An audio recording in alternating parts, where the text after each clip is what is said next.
All right. Good morning. Hey, we're live.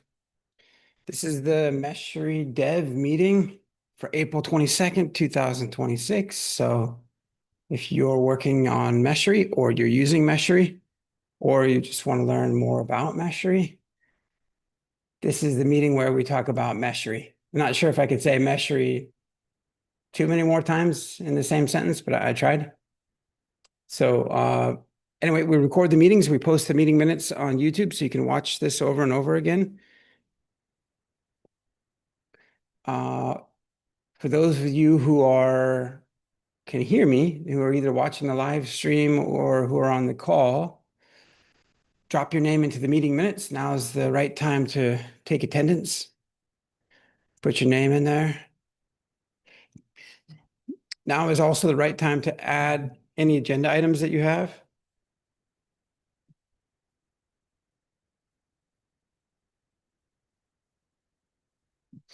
Does everybody have those maps where you like go to a huge mall and it says they show you a map of the mall of all of the stores so you can figure out where to go? Or maybe you go to Disneyland or something like that. On the map, it says you are here. Has anyone seen those before?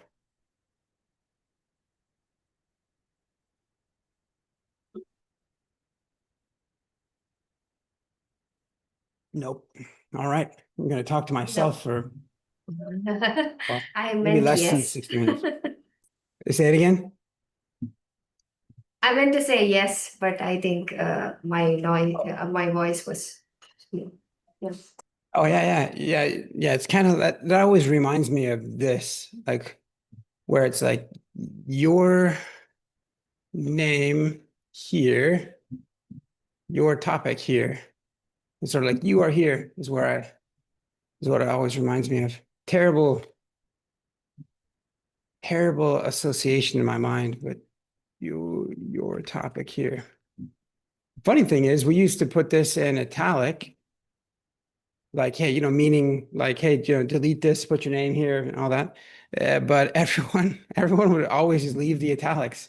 So, their topic was special and, more needed more attention than the rest. And so we just stopped with the italics. I'm kind of surprised that anyone actually gets their name into the square brackets, but sometimes they do. And sometimes they even put their last name, which is really helpful. All right. Everybody's got their name in here, but Lee. So by the way, my name is Lee. I'm one of the maintainers. There's a number of them. There are a number of contributors, a number of community managers, a number of meshmates, a number of various types of folks doing different things here. So we'd like to try to get everyone introduced to one another to the extent that we can. So if this is your first time on the call, or if you just want to, if you haven't been here for a while, or if you just want to say hi, this is your chance. Tell everybody a little bit about yourself. You can even tell us that you have 6 toes and they didn't chop it off when you were a baby. I mean, I don't. I have 7 toes on my left foot. Nobody else? No. Okay. But you can share things like that because we're recording, so it's fine. So good. So yeah, go ahead. Hello, everyone. I'm not really new to the community, but I'm new to this call. My name is Daniel, and I'm from Nairobi, Kenya, and I'm a computer science student currently in my third year. Yeah. Oh, very good. Daniel, your last name starts with a CH. Is that right? Yeah. Daniel Chagia. Chenga. Daniel Mongai Chagia. Mumbai. Oh, very good. Okay. Yeah. You've got at least one or a couple or a handful of pull requests open as well, if I recall. Oh, yeah. But I had like 2, but they are merged already. The last one was merged on Monday during the Monday meeting. Oh, sure. Well, good. Well, you're starting to feel comfortable in the community already. That's great. So you're making waves. Yeah, thanks for saying hi, Daniel. That's good. So from Nairobi, Kenya. Very good. Hey, out of curiosity, just what's the name of the currency in Kenya? Like the dollar or like the paper? The currency it's Kenyan shillings. Okay, very good. Shillings. Okay, Kenya shillings. Okay.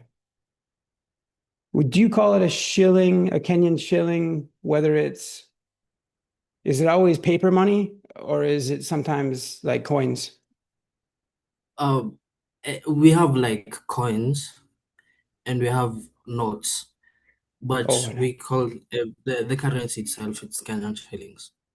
Kenyan shillings. Okay, very good. Very good. So it doesn't matter if it's the coins or the notes, they're both Kenyan shillings because that's the currency. Okay. Yeah, thanks for that. That's Yeah. that's cool. Yeah, whenever I try to say the name of the currency for some of the Nigerians that join, I always have to pause for a minute and think about it.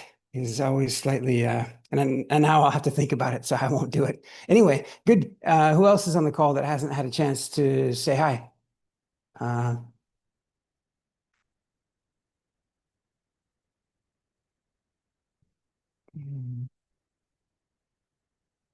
Good. There's um, a couple of old timers that have rejoined, which is great. There's also Sarang Bode. Maybe I'm not pronouncing it correctly. Do you want to say hi real fast?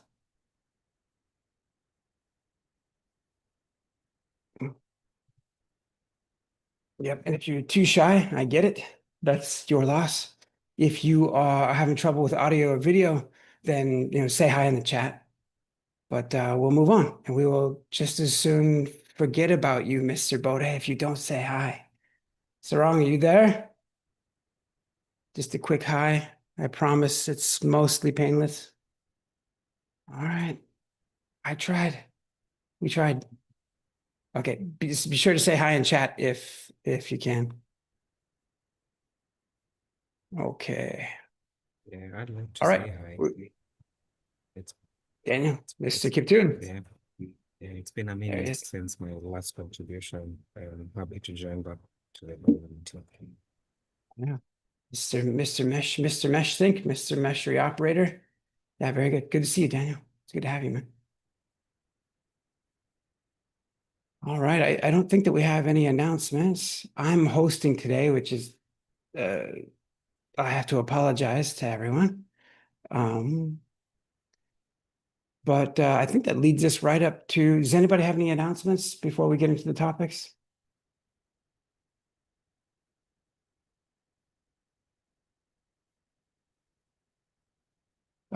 Yeah, good. Hey, I've got one. The CNCF Technical Oversight Committee contacted us just a couple of weeks ago saying, hey, they're ready to give Meshery to do due diligence on Meshery as a project as it is slated for movement into the incubation status. So good. Hopefully that will ensue. Okay, that brings us up to our first topic, and we've got Omkar. You are up. Do you want to tell us about your topic and, if appropriate, share your screen and what do you have? Um, yes, yes. Cool.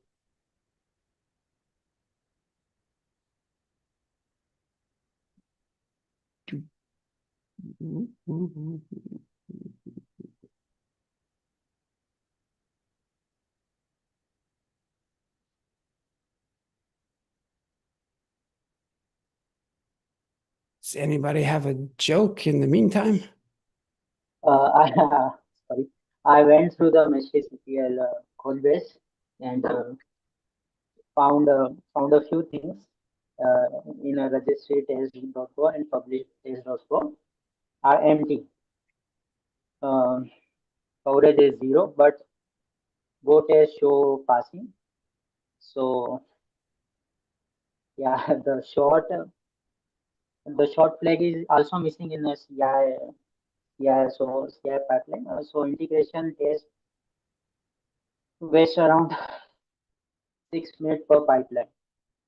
So yeah, that's 2 point. And another point is that some fixtures mm, aren't ready. Um, and there are two issues that 7821 and 4900. Yeah, here 7821 here some golden files that we are using. Uh, two styles of test case are used here. One is old one and one is new one. So we should migrate them also. So happy to work on that also. And there is another issue for 4900 Meshery Nighthawk. Is this yeah? Sorry, I can't. Yeah, I can't study this much. I don't have that much time to study this. So I'll share you more info about that. And correct me if I'm wrong. I'm a little shy and okay, Yep. that's much. Yeah, sure. Yeah, I don't. Good. Does anybody have reflections or thoughts or comments to offer to Umkar? Uh, old ones. If you come back from the previous one, I think that this is no more an issue. Currently, all unit tests are passing, so I think we can just close this one. Okay. I have one Uh, question. The issue tells about moving away from golden files, so that's why I was wondering whether this needs to be there or not. I mean, that's if it's there in the roadmap, we will have to keep it open and perhaps have something written as an alternative to the current golden files related. Perhaps we could have Yeah. one main issue, which is we want to get rid of those golden files and start from there and define what will be the next step to make those tests not using the golden files instead of reusing this one with the description is no more accurate. For example, I don't know if it makes sense. We could just link them to say, okay, we want to remove the golden files and why. But Yeah. Yep, that makes sense. Yeah. So and does for this issue?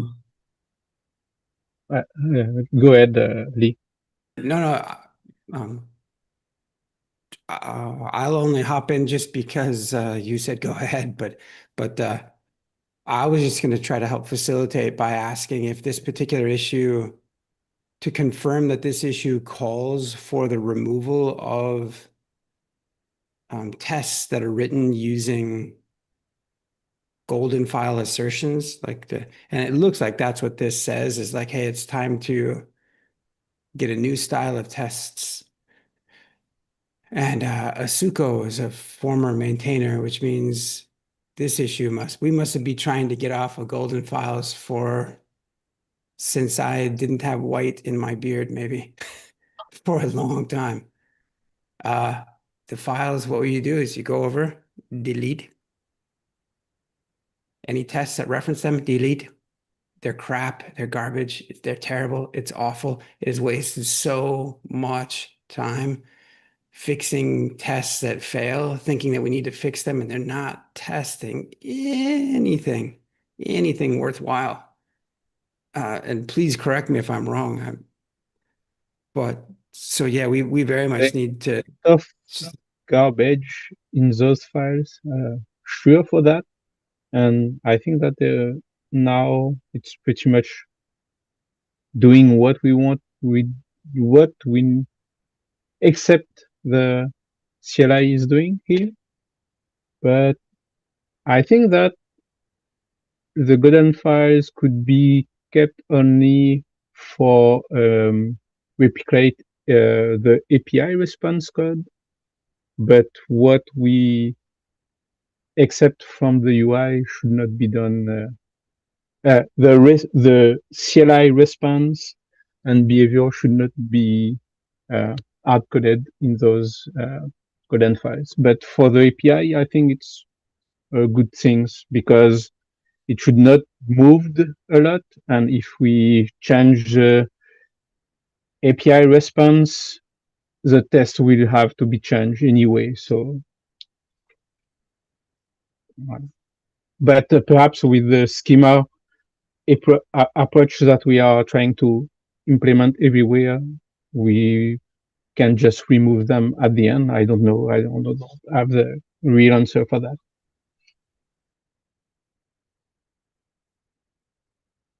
Does anybody else have thoughts, have a perspective, have an approach? Umkar, you brought up this issue because you're working on it? Yes, I'm working on it. Okay. I'm working on it E2E test of Meshery secure. Okay, you're working on end-to-end tests for Meshery CTL, which is in the same ballpark as the concern about the use of golden files. Are you working on the golden file issue at all? No, but I'm trying to work on that also. Okay. Researching about that. Does anybody else have comments or thoughts on this? Yeah, I mean, I don't know what approach we should take, but just like the unit test that we are using golden files, I feel like the end-to-end tests are also, not that useful currently, the way we are doing it. It's mostly, failing because of assertion of response. And I feel like there could be a better way of how we are doing the testing on the end-to-end side as well. Yep, that makes sense. Oh man, the gloves just came off. Okay. All right. That's how we're gonna, okay. Let's I'm just kidding. I'm just waiting for Matthew to No, it's good, but I remember when we started to do the end-to-end test, it was just let's use bats, but there was no real guidance of what we want to test, what is the end goal, and I think that this is why currently is there. And looking at the test, unit test, and the end-to-end test is basically just doing the same for some point. So I'm totally okay with what has been said. It's just that we need to clearly define what we want to test on the end-to-end part, on the unit test part, and then document each goals, and from that doing something cleaner. Good. Praglava, Mr. Problem, thanks for bringing it up. You can go ahead and be Mr. Solution now. What's better than what we're doing? So I have not researched on it, that's but yeah, I know. I okay. know it's a Okay. All problem. right. Okay. No. Hopefully next week I'll be the Mr. Solution guy. Okay, Mr. Problem. Okay. Okay. Yeah, good. That doesn't mean that it's not a problem or that it isn't invalid. It's just sort of like, hey, yeah. I had to warm up my coffee this morning because I like it hot. It's a problem. It was cold. because I left it out all night and then I didn't have time this morning. I worked all night, didn't have time this morning. It's a problem. But like, what am I going to do about it? I can pay my servant, all 10 of them, to come over and do it for me. So since I don't have any and never have, uh, anyway, so yeah, it's like, it's valid to bring it up, but also, does anybody else have any ideas? Because it's just how it is. It just kind of sucks. It's just the same thing. Every time you write code, you got to update the tests. The tests are some of them are super valuable, some of them aren't. Some of them just touch edge cases. You can never have, well, almost never have. Anyway, let me not explain how tests work and why the end-to-end test cases, they're where you get the most value, the biggest bang for your buck. And if we're not getting value out of those, then we may as well drop all of the tests. And I'm not saying that facetiously, sincerely. Please drop all the tests. Drop all the unit tests with this stupid golden files, unbelievably stupid approach. It doesn't work and wastes hours. It has wasted so much time. They're not helpful. They're not upholding quality in any regard at all, anywhere. It's a complete waste of time waiting for the builds to complete, a waste of time, people getting frustrated saying, oh, why did you break this? Because it's testing something ridiculous, unbelievably ridiculous. The tests that we use for those golden files are like, oh, did a file come back with the Docker compose that looks like this? And it's like, it has nothing to do with the test at hand. So it's not that golden files themselves are bad. It's not that it's like, it's difficult to assert what you want to do. If you don't have a human or an AI sitting there saying, did this thing respond in a way in which made sense to me, in a way in which I liked, in a way in which was appropriate based on the fact that I tried to inject a 10 gigabyte file or whatever I did wrong or whatever I did correctly, it becomes difficult. It's all quite brittle. You can do API contract testing, sure, and that can be programmatic in nature, and that's helpful to a certain extent. It doesn't take into account qualitative aspects of like, was it actually what I was looking for? It's like, that's technically correct and totally not what I was looking for at all. It's technically correct, but it just says error 500, which is what it was supposed to do, but I don't understand that. Like it all has problems. And in general, where you get the most value for the time put in is end-to-end tests. Was somebody else going to say something? I think that something that it's currently hard in the CLI code base is to be able to test. Just regarding the unit test, the way currently it's done, we don't use dependency injection, so we could mock everything, thing like that, and this need a lot of refactoring, but we need also at the same time add values to Meshery to make the tool really interesting for people to use. So it's hard, but it's something that need to be done. I think because doing the dependency injection, we could be able to really test what we find as a developer. It's really important to test from the unit test part. And once we have validated that the code in the CLI is working well, then doing the end-to-end test, like you say, we should just have to try the happy path and be okay with that at the end. But yes, there's some work to do there. Yeah, the happy path statement and the end-to-end test statement, like that being kind of the focus. I couldn't agree more. To the extent that we're able to cover kind of a broad swath of tests programmatically, like is the more that, from my perspective, one of those ways that can be done is by the more that we invest into the schemas package one of the things inside of the schemas package is examples or templates.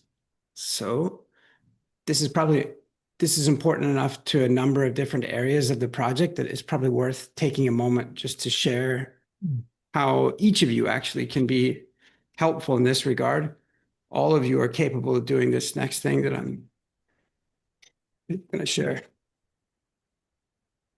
There's a repository called schemas. It's in the main Meshery org. On that note, I want to make sure that everybody's aware that we have a Meshery organization. Great. It's doing well. It's doing excellent. It's good. By the way, one of our former, I don't know how many of you know Rodolfo. He was a former maintainer here. But probably not many of you because it had been a little while, but he had passed away just this past year. And so I saw his face and I couldn't. So there is another organization called Meshery Extensions, another GitHub org, two orgs, Meshery one and Meshery Extensions. This one has 23 repositories. And some of you all know this because you're doing work within there. And some of the rest of us are doing work over here. There's actually a few more repositories over there, just depending upon how you size up things or how you, but I wanted to point that out. These schemas that we're talking about now, that repository is under the Meshery org. These schemas are applicable to more or less all repos, almost like all projects that are within the Meshery ecosystem. These schemas, they largely help all of the different components, all of the different projects. I'm gonna sneeze. Okay, now that I said I'm gonna sneeze, I don't have to. Okay. These schemas are important because they help all of the different projects speak the same, use the same vernacular, use the same, have the same concepts. And so as we define these concepts, we can also have examples of what those concepts are. So one concept that all of us might be familiar with is the idea that Meshery has designs. You can create a Meshery design. I'm going to go back out a little bit. I went down the wrong rabbit trail. So under schemas, constructs, there's different versions of these constructs. Here's the Meshery design. Most of the folders that we just saw, they'll be structured pretty similarly. So if we look at a design, which a lot of us are familiar with, or a lot of us have created one, between these two files, this one describes the skeleton, if you will, sort of the core properties of what a design is. And these files generally aren't very long. This one isn't be short. A design is it's kind of like a Google Doc. So it has that you can give it a file name, and it must be a string. You can't name it something super long. Hopefully you can name it something within a tweetable size or whatever. Can it be underscores and spaces and stuff? Looks like it. There's no regex applied or what have you. So, okay. May not be Windows friendly or whatever file system. I don't know. It's maybe a consideration that we should put in. I don't know. Anyway, point is, here is the formal definition of what a design is. When you go create a new design, you might have to give it a name if that name property, I'm going to get this out of the way, is required. Oh, yeah. If you're going to create a design, you got to give it a name. It's required.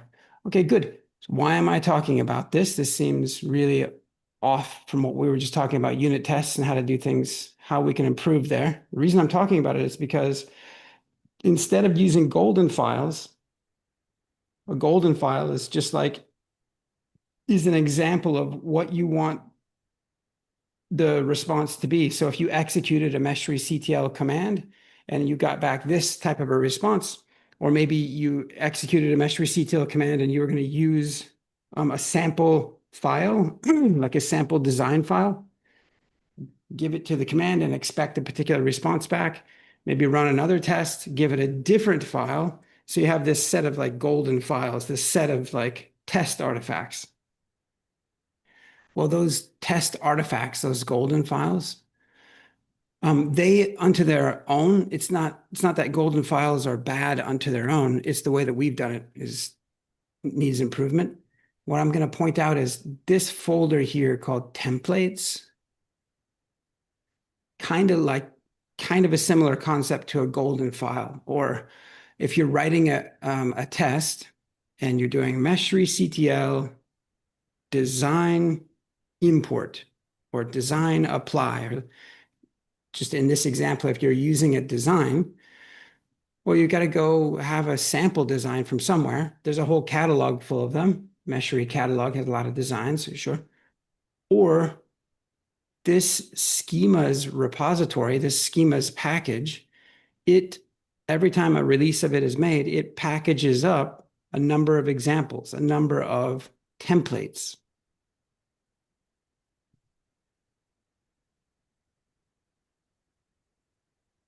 This is an example of what a Meshery design might be. It has a name, untitled-model. This is a little bit confused because it says model, not design, but it's fine. It should just say design, but it's still accurate. Anyway, this is like a golden file. Oops, because it's an example of what a valid design is. It's not super interesting. It could be made to be a little bit more interesting. So what I was pointing out is, if I was saying, if we invest more time into the schemas package with one or more or a number of templates like this, or additional maybe examples like this, those can be generally reused and upkept. And yeah, that's one thing to think about. I went on for a long time. Did anybody have thoughts?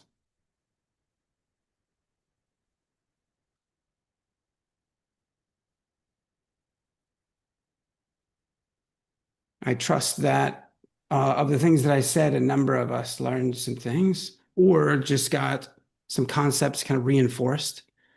If you're like me, it takes a few times of going over the same thing to kind of let it settle in. I'm seeing that using those templates will help to remove a lot of fixtures also created in Meshery repo and just reuse those ones. Yeah, really interesting. Yeah. Now, here's one other way that these templates get used. It's like Yash, you might be speaking to this later. Actually, I think Yash, you're going to talk about these later, right? So maybe we could transition to your topic, and that way we could have some continuity for that idea of what a template is and how it's used. Yash, do you mind jumping us to here? Oh, yeah, no worries. All right. Yeah, quick question. So are the templates auto-generated or someone has to type them out? Type them out. Yeah. And but there might, but yeah, type them out. Part of it should be though, or like you would want for the answer to be well, in general, you want for the answer to be auto-generated, but and some of that is completely possible. It's like on one hand, they kind of have to be in order to be guaranteed accurate. But on the other hand, if you're filling in values, if that formal schema where we were looking at like the property called name and it had to be at least a character from 1 to 255, if it has an attribute called default, and the default value of the name was untitled design.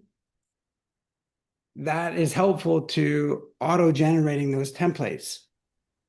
And so the more properties that we can specify with defaults, the easier that sort of templating becomes. By the way, I want to pause for a moment and say, I am conflating a couple of concepts between golden files, fixtures, and templates.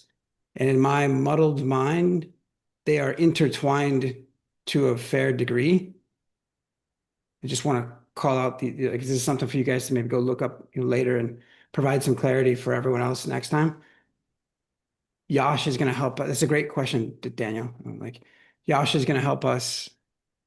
Yeah. He's going to talk about one of the ways that we can programmatically use the templates.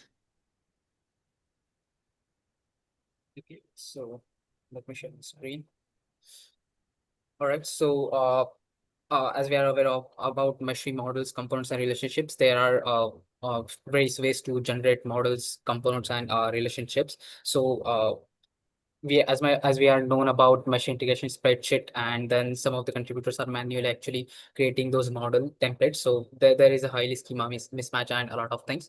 So the idea is to if you can see my terminal, so we have a meshctl command called as meshctl model init, and this is a name you can give to the model. For example, I'm giving it like a test model.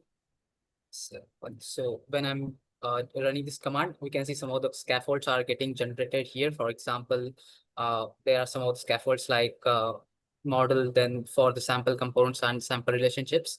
So if I'm going to this, so I can see some of the directories spinning up there, and those are the actually standard directories that we use in Meshery to actually define those models and relationships or components related to it. So here are some of the components, connection credentials, or model.json, which is actually uh, schema scaffold for models. So if I'm playing it, so this is the schema that we use to define the models. So here might be some of the problems with the schema because of we have some of the hard-coded values. For example, here we have a kind artifact for artifact hub for the registrant. Actually, we are using GitHub for many of them. We are using artifact hub, but it shouldn't be here like as a hard-coded value. And there are so many things. And apart from this, we have one more command called as meshctl model generate.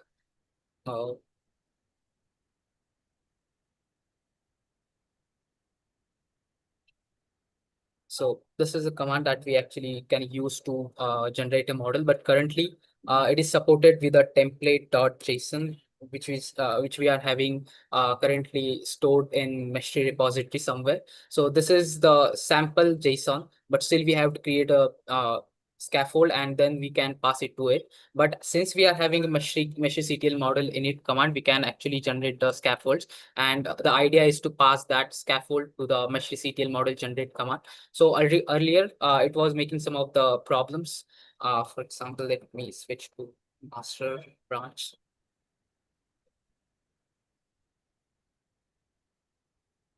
So if I'm on the master branch, and if I'm running the same command, for example, meshctl model generate here with this, so it was actually giving some of the errors there.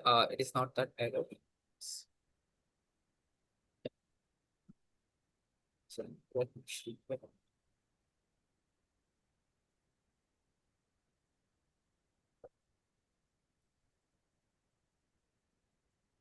Or like this.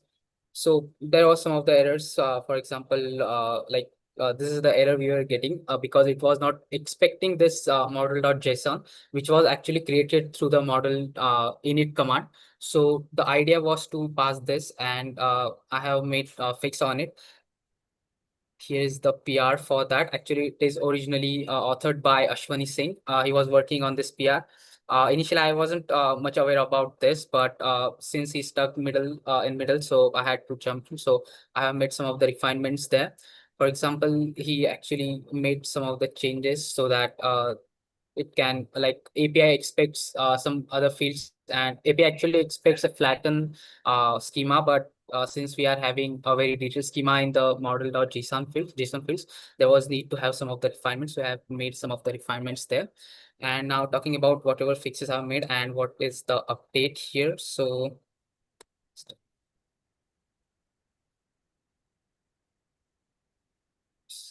this one. Okay, so since we have those generated scaffolds, so I can just simply pass those scaffolds here and actually generate the model through it. For example, this I need to make server.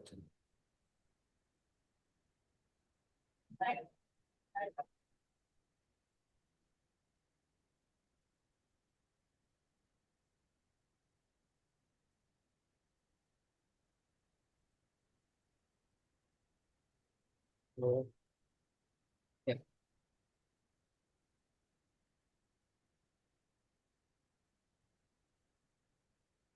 just give me a couple of seconds. Yeah, so it's now. So this is the CRDs that we use to actually generate the model. So this is the CRD for S3 controller, and here I have passed the model that we can actually create using model init. For example, I have one more. So this is one kind of template that you can use. And when you are fetching, like feeding this template, it will be generating some of the models. Uh, Hey guys, who's got questions for Yash? just a minute, Lee. Actually, I'm facing some of the Yeah, network issues. I know that you're not done, but I want to make sure everybody's following along. They understand. Okay. And I'll bet you a lot of money only one or two other people are, which means that I just that we're wasting time otherwise. Has anybody got questions or comments? I have one question. Why do we have skip registration at the end of that model generated? Yeah, the skip registration is actually for to not like registering your models into the server. It will be actually bypassing that process when you are actually if you really don't want to like register your model in the server. So that's why we have that flag. Initially, it was named as register. Actually, it was actually having a mismatch with its meaning and the name. We were having -r to register the model. Sorry, to skip the registration of the model, which is now fixed with skip registration. Okay. Yeah, so basically to troubleshoot if there is any error without having entry of it in the registry, right? Which the -r option did.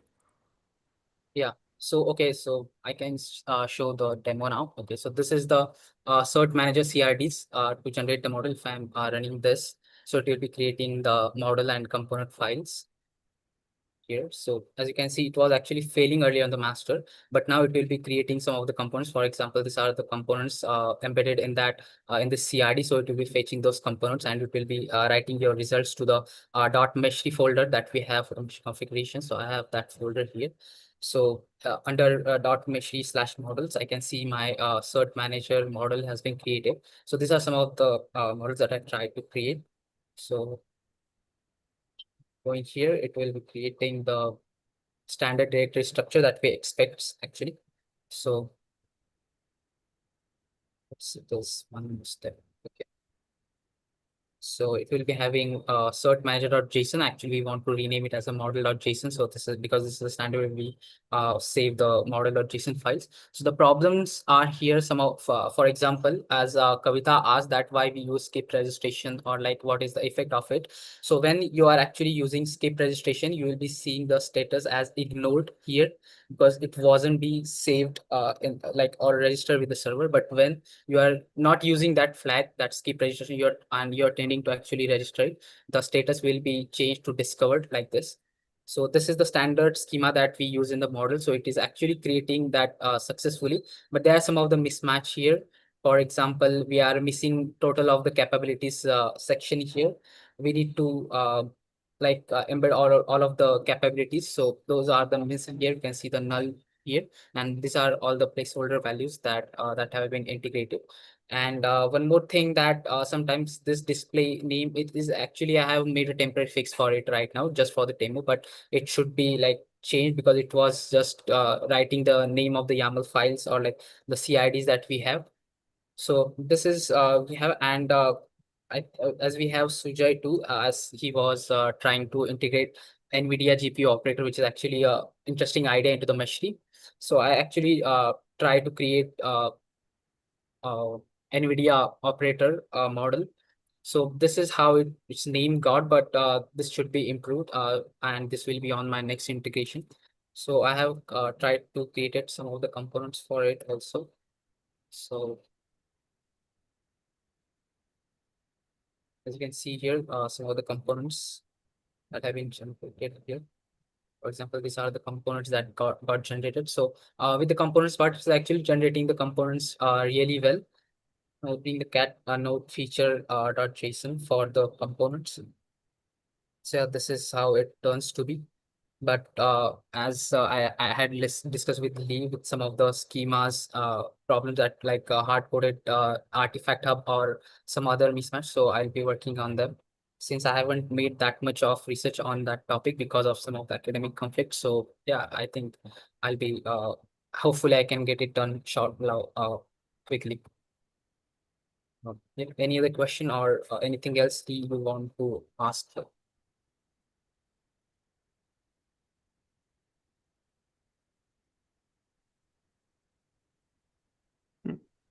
Sujay, feel free, man. I like this is a good time just to explore and learn a little bit or familiarize.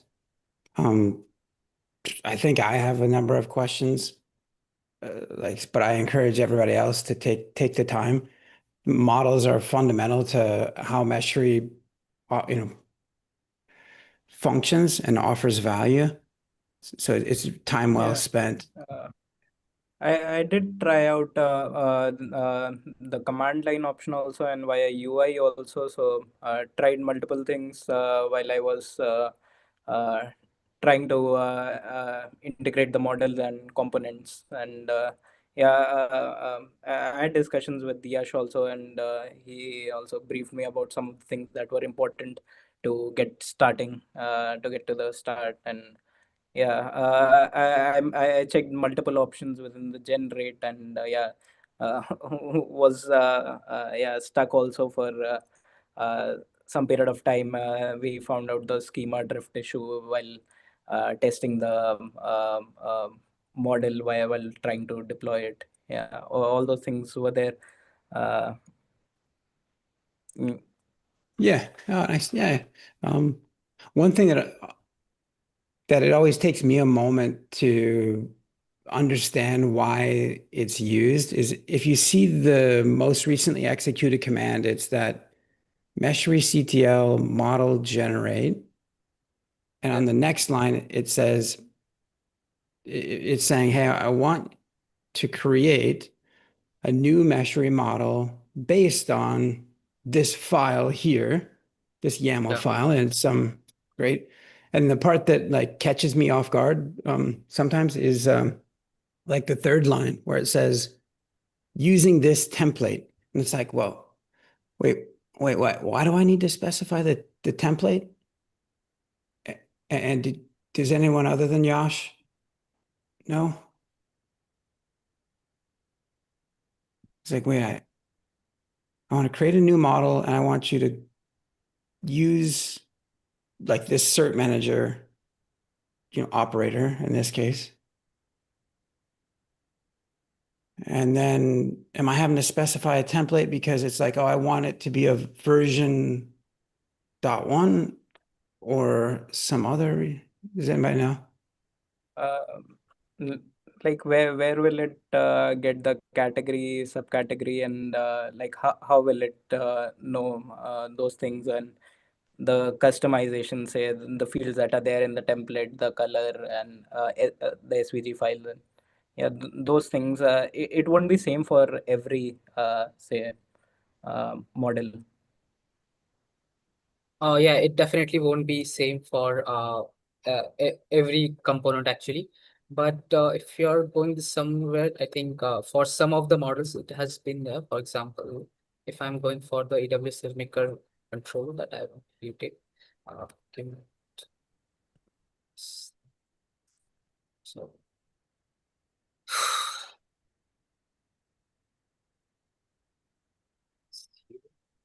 yeah.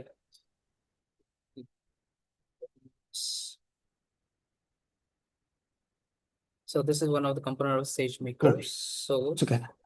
Good. Hey, I just realized we're at 10 minutes out and we've got Jay's topic to go over. Is there anything that yeah. critical that we need to go over, Yash? No, definitely not. I haven't completed it yet, so I'll be completing very quick. So after that, I can show the full Great. demo. Like, Okay. yeah. Perfect. Thank you. Thanks for sharing. Jay, you are up. Yeah, thank you. Thank you, Lee. So I'll just present my All right. screen. Yeah,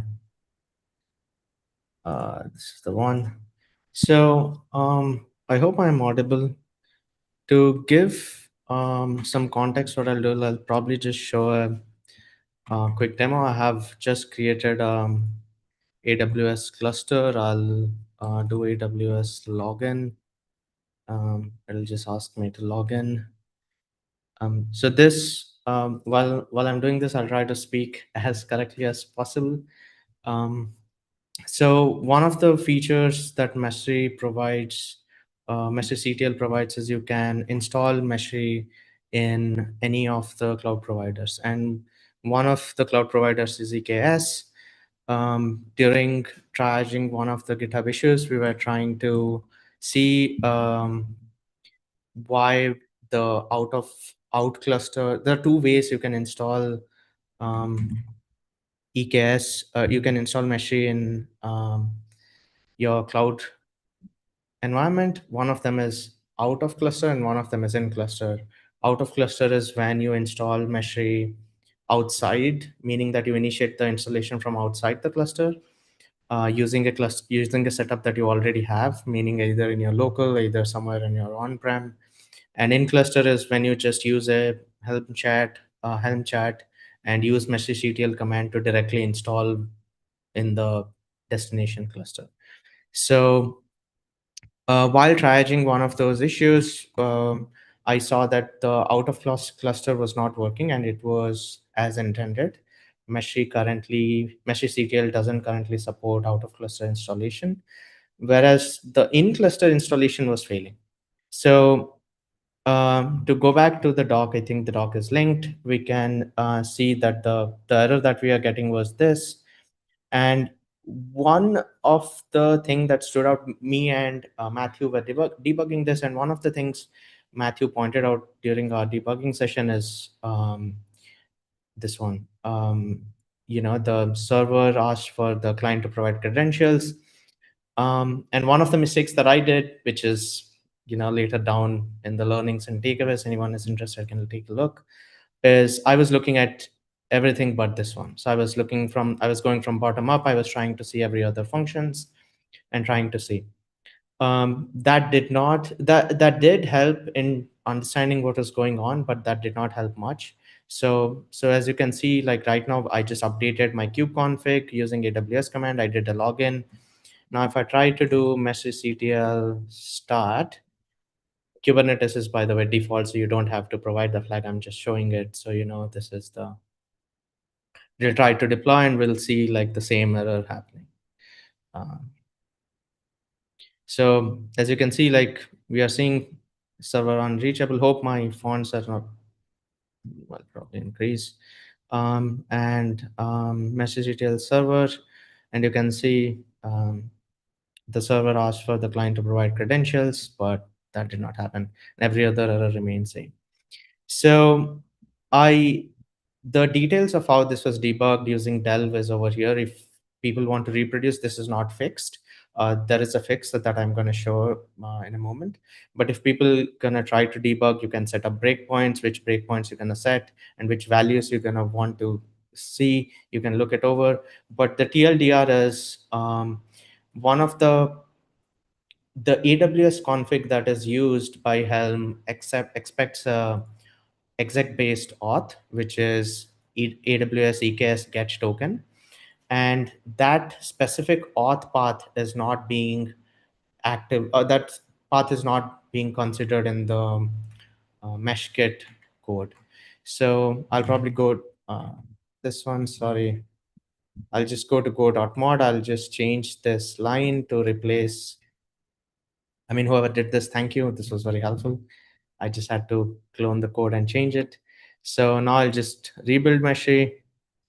Sorry, Meshery CTL.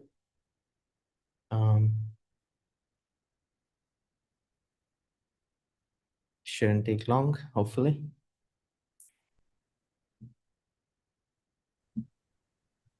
It's time to port to Rust. I guess that's it. Or Zig. So now we are doing the same command. And meantime that this is happening, I'll just wait a little while. As you can see, this is deploying. I'll probably go over the code that the changes that I make. So previously, this line did not exist, this entire thing. And it was just this block of code within this large if statement. I believe there could be a cleaner way to do this.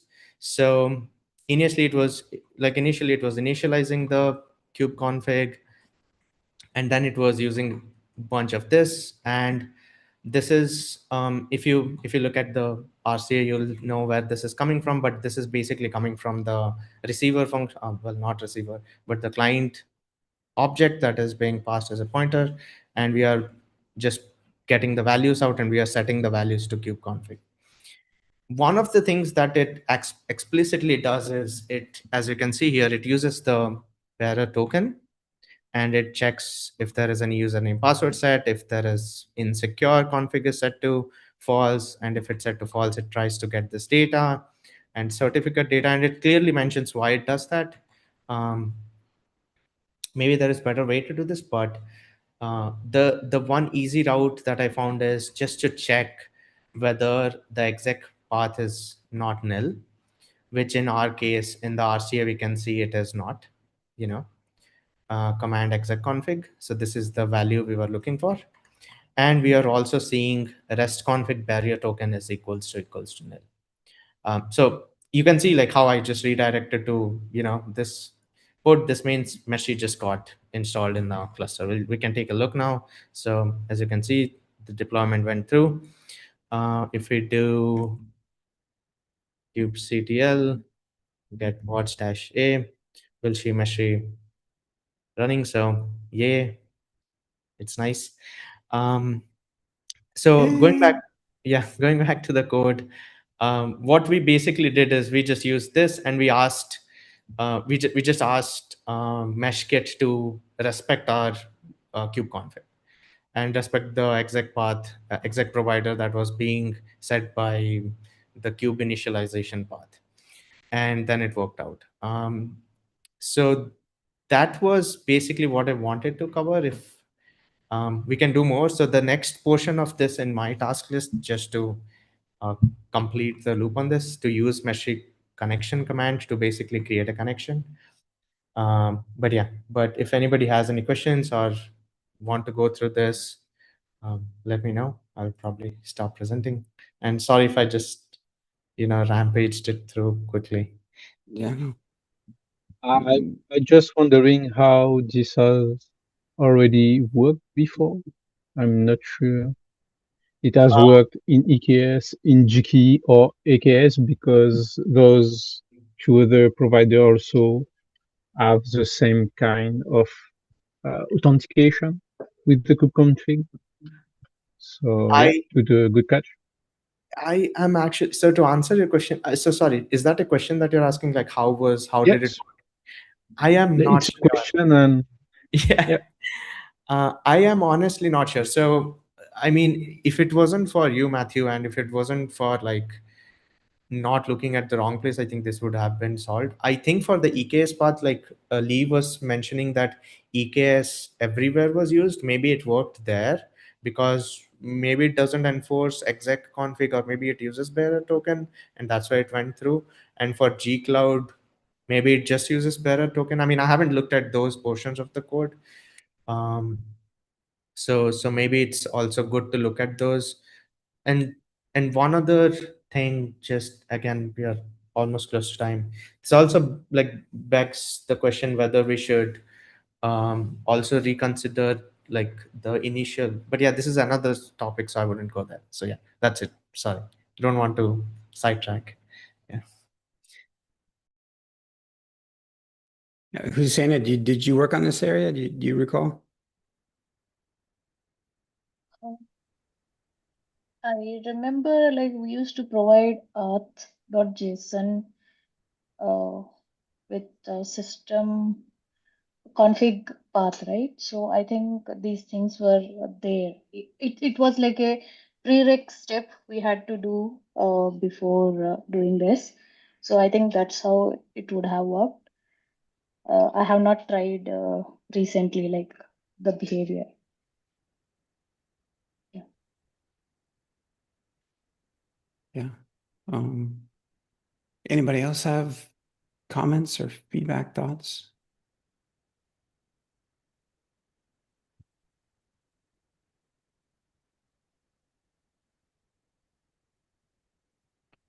So to the extent that you don't at the moment, but you might later, I recommend folks take a look through here.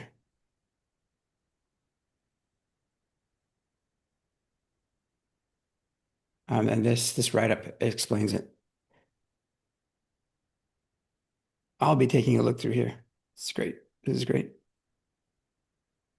It also has like breakpoints that you want to set up in Delve and other variables that you want to look at. So if you set it up, you'll be able to see the exact values. Like so you just all these names that are bullet pointed, if you do print and that name, it'll just show you that exact thing that is in the code blocks below.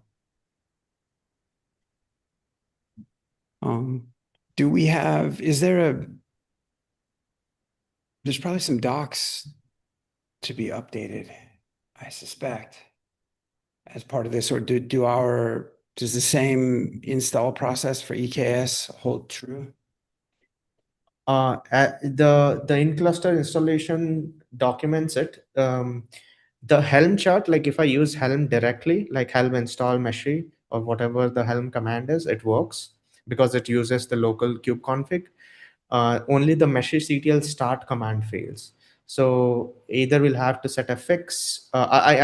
So another question that I actually forgot to ask is, shall I create a issue on Meshkit and probably uh, push the code fix out and update? And in that case, we don't have to update the documentation. Maybe I should read through this before I go to offer up invalid counsel. Like where are you fixing the bug? Mm-hmm. Or rather, where? It's in Meshkit apply helmchat.go file. Okay, then yes, absolutely. You should apply the fix in. Okay. Yeah. Yeah. And if the bug's over there, you should fix it over there. Yeah. If Okay. that's what you're at. Yeah. But, Okay. I'll but create an issue and I'll just apply the fix. Okay. nice. Yeah. But there's a little bit more. It's a little more nuanced than that, or there's a little bit more behind what you're asking as Yeah. well. Yeah.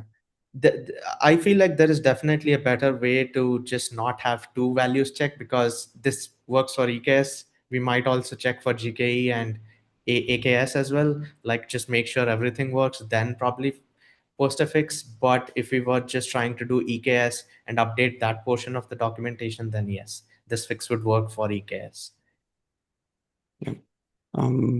It's good to get bugs fixed quickly, but then to come back and iterate to make sure that, yeah, hey, if there's a universal way that we can approach all of them, wonderful. And if it's applicable to all of them, wonderful.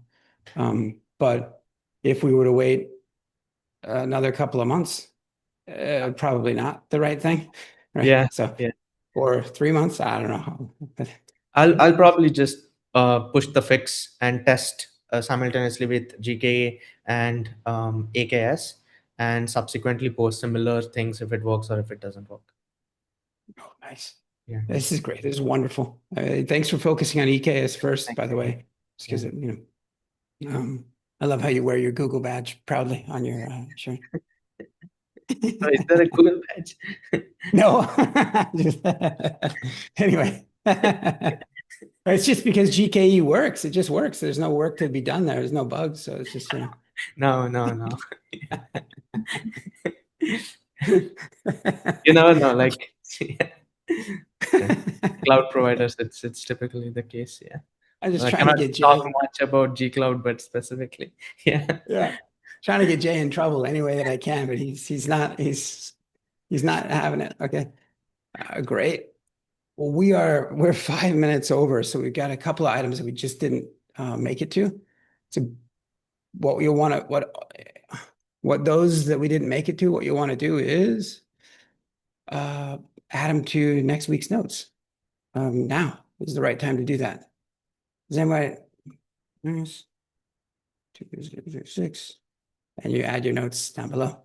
Help get the meeting minutes ready. Grab yourself a first spot in the list. And unless Lee does something weird and skips around, usually that means we go top down. So did we miss anything important that anybody had to call out before we go?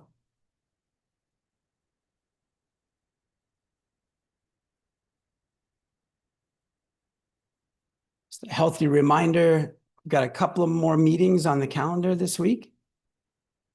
Some newcomers meeting, perpetually a great meeting to go to.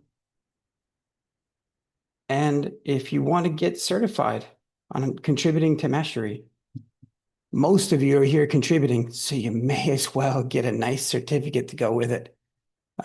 There's a study hall that happens on Fridays, and Kavitha hosts that, and she learns openly and shares and learns and shares and learns and shares.